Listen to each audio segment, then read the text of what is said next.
definition. He says he's tired of the constant crime in downtown Jacksonville. One local store owner says it's hard enough to own a business these days, but add vandalism and burglary to the mix, and it's a struggle to keep going. Kathy Carson reports tonight from Duval County. It happened behind me here on Adams Street about 4:30 this morning. A man walking by smashed out the window and then went for the cash.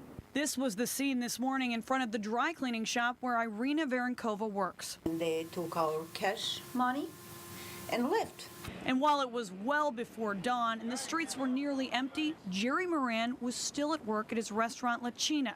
And he happened to look up and see a man walk by on his surveillance camera. But this guy kept going back and forth and back and forth. When Jerry spotted this guy, he got a little worried enough to call the police. He was pretty well dressed. I thought he looked pretty good. He wasn't your typical vagrant.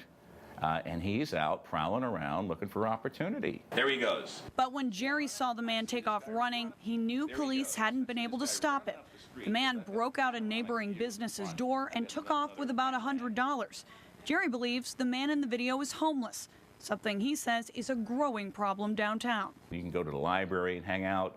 You can get fed 4 or 5 times a day through the shelters.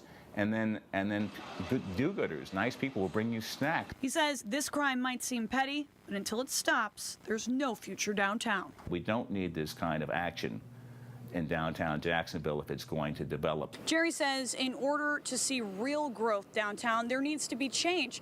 But he says until that happens, he'll be watching. Reporting downtown, Kathy Carson, CBS47 Action News.